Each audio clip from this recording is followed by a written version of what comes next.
পাক রব্বুল আলামিন বলেন, ইসলামের সংজ্ঞায় বিশ্ব নবীজি বললেন, এক নম্বর ইসলামের সংজ্ঞায় নবীজি বললেন আল্লাহর ইবাদত করতে হবে, আল্লাহ ছাড়া কারো ইবাদত করা যাবে না, আল্লাহর সঙ্গে কারো শরীক করা যাবে না। আমাদের জীবনের মালিক আল্লাহ, আমাদের মরণের মালিক আল্লাহ, আমাদের সম্পদের মালিক আল্লাহ, আসমানের মালিক আল্লাহ, জমিনের মালিক আল্লাহ।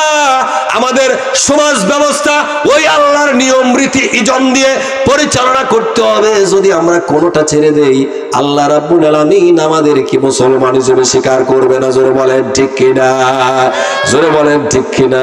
আমরা সবকিছুই মানি, কিন্তু ভোটের সময় আসলি আমরা ইসলামী দলের নেতা নেতৃবৃন্দদেরকে ভোট দেওয়ার কথা ভুলে যাই। জোরে বলেন ঠিক কিনা, জোরে বলেন ঠিক কিনা। আমার প্রিয় ভাই, আমার প্রত্যেকটা কর্মকাণ্ডের হিসাব কার কাছে দিতে হবে? জোরে বলেন আল্লাহ পাকের কাছে দিতে হবে।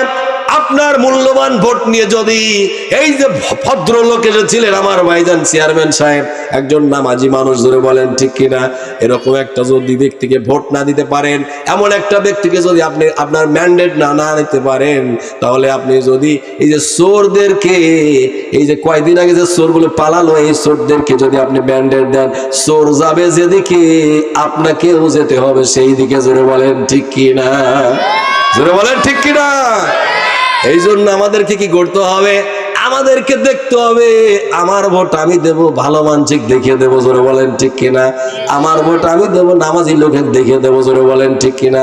এখন আপনারা বলতে পারেন যে নামাজি লোক তো কিন্তু সিট পাবে না, নামাজি লোক তো চেয়ারম্যান হতে পারবে না, নামাজি লোক তো মেম্বার হতে পারবে না, ভোট দিয়ে কাজ কি? আপনাদের কাজ হলো ভোট দেওয়া। ভোট দিলে আপনি ভালের পক্ষে দিলেন, ইসলামের পক্ষে দিলেন, কোরআনের পক্ষে দিলেন, আপনি আল্লাহর আদালতে বেঁচে গেলেন। জোরে বলেন ঠিক কিনা, জোরে বলেন ঠিক কিনা। নূহ আলাইহিস সালাম কত বছর দিনের দাওয়াত দিয়েছে বলেন তো? 950 বছর দিনের দাওয়াত দিয়েছেন। আর ওনার উম্মত হয়েছে কয়জন জানেন? উম্মত হয়েছে মাত্র 170 জন ব্যক্তিকে উনি দাওয়াত দিয়ে ইসলাম কবুল করাতে পেরেছিলেন। জোরে বলেন ঠিক কিনা। তাহলে সে কি ব্যর্থ হয়েছে? জোরে বলেন। তার কি আল্লাহ পাক বলবে ওই নূহ নবী এই 950 বছর করলেটা কি? তোমার দাওয়াতি কাজ কোনো কাজে লাগে নাই, তোমাকে আমি আসামি করবো, এই যে বলবে আল্লাহ? আল্লাহ পাক বলবে না, আমার নবীজির কাজ ছিল দাওয়াত পৌঁছিয়ে দেওয়া। আপনার দায়িত্ব হলো আপনি আপনার ম্যান্ডেটটাকে ইসলামের পক্ষে দিবেন। বিজয়ের মালিক যিনি, তিনি কে? জোরে বলেন, জোরে বলেন কে? আমার প্রিয় ভাইরা, এই জন্য আল্লাহর নবী বললেন ইসলামের সংজ্ঞা আমরা বিশ্ব নবীর নিকট থেকেই নিয়ে নিলাম। ইসলাম কারে বলে আমরা বুঝতে পেরেছি। জোরে বলেন পেরেছি। সবকিছু মেনে আমাদেরকে ইসলাম মুসলমান হতে হবে, কোনো কিছু ছাড়লে মুসলমান হওয়া যাবে না। আফাতুমিনুনা বিবাদিল কিতাবি ওয়া তাকফুরুনা বিবাদ। জোরে বলেন আল্লাহু আকবার। আমার প্রিয় ভাইরা, আমার আল্লাহ পাক রব্বুল আলামিন বললেন এই কোরআনের কিছু নিয়ম মানবো আর কিছু নিয়ম মানবো না। এই চরিত্রটা হলো কাফেরদের। জোরে বলেন, জোরে বলেন কিসের? কাফেরদের চরিত্র। কাফেরদেরকে যদি বলা হতো যে কোরআনের তোমাদের সব তোমরা মেনে নাও, খালি একটা দিন, কাফেররা কিন্তু এরকম ছিল যে বিশ্ব নবীকে মানায় তাদের অসুবিধা ছিল না। যখনই তারা এই পৃথিবীতে আল্লাহর সঙ্গে আর অন্যান্য শরীক যেগুলো করতো, মূর্তি পূজা করতো, লাত মানত হুবল লক্ষ্মী বিভিন্ন ধরনের মূর্তি পূজা করতো, যখন বললে এইগুলো করা যাবে না, একমাত্র কাকে মানা লাগবে? জোরে বলেন। বললে এইগুলো মানা যাবি না, আমাদের বাপ দাদা করে গেছে, আমরাও করে যাব। জোরে বলেন ঠিক কিনা। অনেক মানুষ আছে এই যে ফ্যাসিস্ট খুনি কয়দিন আগে পালাইছে, অনেক লোক আছে বাপ চাচা তাকে ভালোবাসছে, আমরাও ভালোবাসি। জোরে বলেন ঠিক কিনা। বাপ চাচা ভালোবাসে কি ভালো কাজ করে গেছে নাকি? জোরে বলেন। আপনারা ভালো হয়ে যান ভাই। সবচাইতে তো এই ফ্যাসিস্ট খুনির অনুসারীগুলো আজকে এই পৃথিবীতে বাংলাদেশে সবচেয়ে লাঞ্ছিত হচ্ছে। জোরে বলেন ঠিক কিনা। এদের চাইতে অসহায় মানুষ আর কেউ নাই। এরা কিন্তু প্রত্যেকে খারাপ না, কিন্তু ওই ব্যক্তিকে অনুসরণ করার কারণে আজকে তারা লাঞ্ছিত, অপমানিত, নিগৃহীত হচ্ছে। জোরে বলেন ঠিক কিনা। আমার প্রিয় ভাইরা, আপনারা কি পেয়েছেন? 16টা বছর বাংলাদেশের মানুষকে নির্যাতন নিপীড়ন করে লুটে পুটে একাই খাইছে সবকিছু। জোরে বলেন ঠিক কিনা। আপনাদের তো কিছু দিয়ে যায় নাই। আপনাদের কি দিয়েছে? কি পেয়েছেন? এই এলাকার কোন মানুষটা কোটিপতি হয়েছে? জোরে বলেন তো, কে হয়েছে? আপনারা কেন এমন একটা লোককে ভালোবাসলেন যে লোকটা পালালো লক্ষণ সেনের মতো ভারত উপমহাদেশে এই ভারত উপমহাদেশের ইতিহাসে দুইজন নেতা, দুইজন মানে প্রধানমন্ত্রী, রাষ্ট্রপ্রধান এই ভারত উপমহাদেশ থেকে পালিয়েছে তাদের নেতা কর্মীদের রেখে। তার মধ্যে একজন হলো লক্ষণ সেন। সেও দুপুরের সময় খাবার ভাত তার টেবিলে রেডি ছিল। এখতিয়ার উদ্দিন মোহাম্মদ বিন বখতিয়ার খলজি যখন নারায়ে তাকবীরের হুঙ্কার দিয়ে তার রাজ দরবারের গেটে পৌঁছেছে, লক্ষণ সেন তার বাড়ির রাজপ্রাসাদের পিছন দরজা দিয়ে খাবার ফেলে, রাজপ্রাসাদের অর্থ সম্পদ সবকিছু ফেলে পালাতে বাধ্য হয়েছিল। জোরে বলুন ঠিক কিনা? জোরে বলুন ঠিক কিনা? আবার ঠিক সেই কয়েক শত বছর পর বাংলাদেশ পার্লামেন্টের সভানেত্রী ফ্যাসিস্ট খুনি হাসিনা এক স্টাইলে খাবারের টেবিলে ভাত রেখে তার যেই ড্রেস পরেছিল ওই ড্রেস নিয়ে কয়েকটা কাপড় নিয়ে বাংলাদেশ থেকে পালিয়ে মামু বাড়ি দিল্লি গিয়ে পড়েছে। জোরে বলুন ঠিক কিনা? জোরে বলুন ঠিক কিনা? আমার প্রিয় ভাইরা, তার অনুসারীদেরকে একটা 2 মিনিটের বক্তব্য দিয়েও যায় নাই, ভাইরা আমার আমি তোমাদের সাথে আছি। আর এই ভাইরা না বুঝেই তার জন্য লাফায় আর কাঁদে। জোরে বলুন ঠিক কিনা? জোরে বলুন ঠিক কিনা?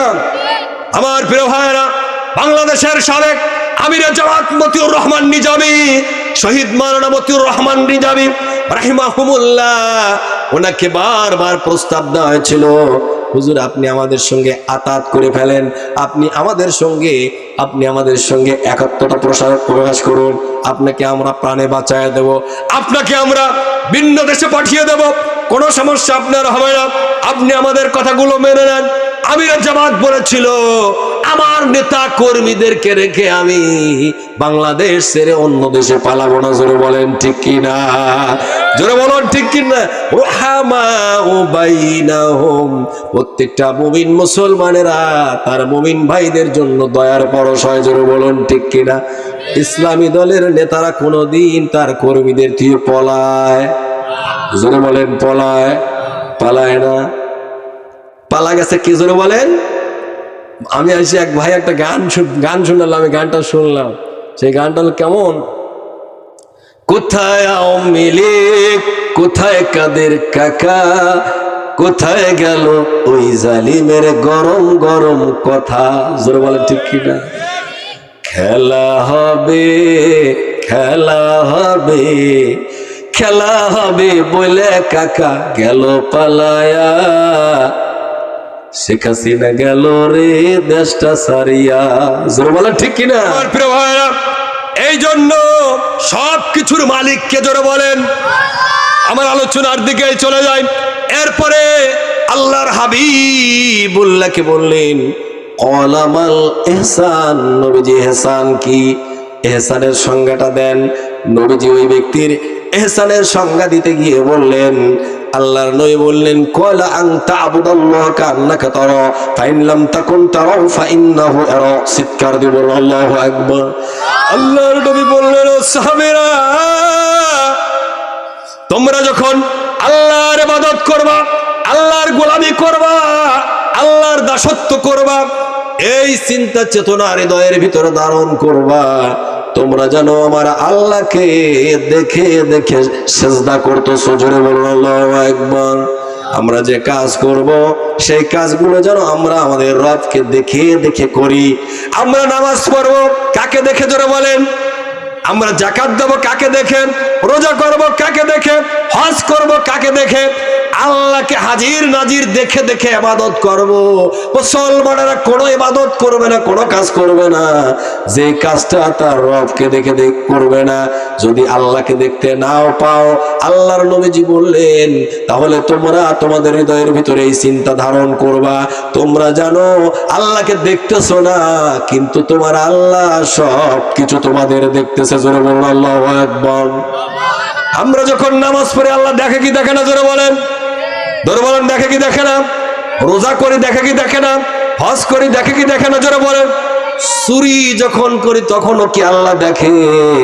আর গণভবনের ভিতরে যখন ইসলামী দলকে নিষিদ্ধ করার সিদ্ধান্ত নিয়েছিলাম, ওই খবরটাও আল্লাহ দেখছে কি দেখে নাই? জোরে বলেন। জোরে বলেন দেখছে কি দেখে নাই? আয়না ঘরের ভিতরে আটকে মানুষকে নির্যাতন করেছে, এটাও দেখে কি দেখে না?